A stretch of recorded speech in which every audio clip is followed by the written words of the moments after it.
উকিয়া থানার ওসি আরিফ হোসেন সাহেবকে আমি স্পষ্ট কথা বলে দিতে চাই, যদি সাধারণ জনতাকে আপনি সার্ভিস দিতে ব্যর্থ হন, আপনি এখান থেকে অন্য জায়গায় ট্রান্সফার হয়ে চলে যান। আপনি বলেছিলেন আপনার ট্রান্সফার হলে খাগড়াছড়ি হবে, রাঙ্গামাটি হবে, আপনার এটা ডোন্ট কেয়ার হলে আপনি এমনিতে এখান থেকে চলে যান, ওখানেই চলে যান। আমাদের উকিয়াতে এখন রোহিঙ্গা অধ্যুষিত এলাকা হিসেবে আমাদের যে রকম ওসি কাজ করবে সেই রকম ওসি লাগবে। আপনার বিরুদ্ধে আমরা এসপি কে অভিযোগ দিব, যদি এই ঘটনার কোনো সুরাহা না হয়, এরপর এই যে ভুক্তভোগীদের দিয়ে আইডিবি কমপ্লেন চেয়ে আপনার বিরুদ্ধে অভিযোগ দেব। তাও কাজ না হলে স্বরাষ্ট্র মন্ত্রণালয়ে স্বরাষ্ট্র উপদেষ্টার কাছে আমরা দলের পক্ষ থেকে ভুক্তভোগীদের পক্ষ থেকে আমরা অভিযোগ দেব। অলরেডি একটা অভিযোগ দেওয়া আছে স্বরাষ্ট্র। আপনি কিভাবে সাধারণ মানুষকে হয়রানি করতে পারেন উকিয়া উপজেলায় বসে, উকিয়া থানার চেয়ারে বসে?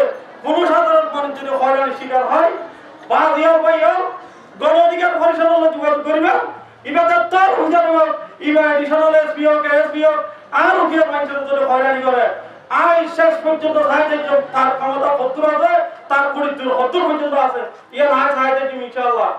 উকিয়া থানার ওসি মহোদয় মামলা এন্ট্রি করে নাই, এন্ট্রি না করার ক্ষেত্রে মাননীয় পুলিশ সুপারের কাছে যাওয়ার পরে পুলিশ সুপার ফোন করে অফিসার ইনচার্জকে বলেছে দ্রুত মামলা তালিকাভুক্ত করার জন্য।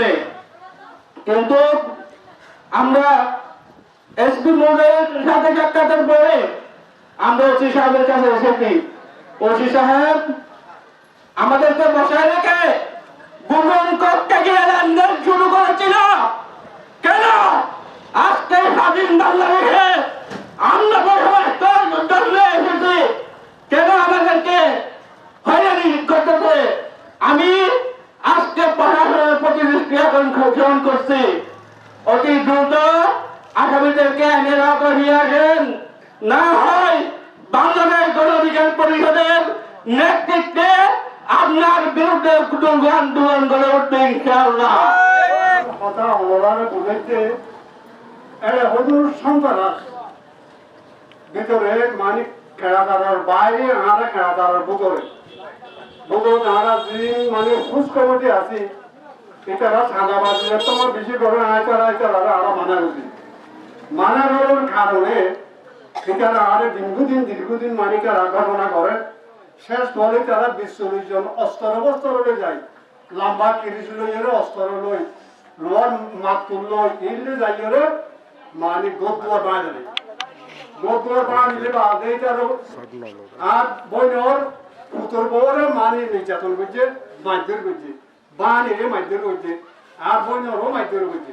গরিব বাদে এটারা আইরে তাহলে আর তুই অন্তত সমাপ্ত বসে তারা মানে তারা আক্রমণ করে, আর তো আক্রমণ তো করে কি করছে মানে তারা বারবার মানা করে দেবো ভয় তোমার আমার কাছে কি না যাইও খেয়াল তারা 30 জন অস্ত্র আসছে, আর তো বাজল কেসরে তোমার কেন যাইও।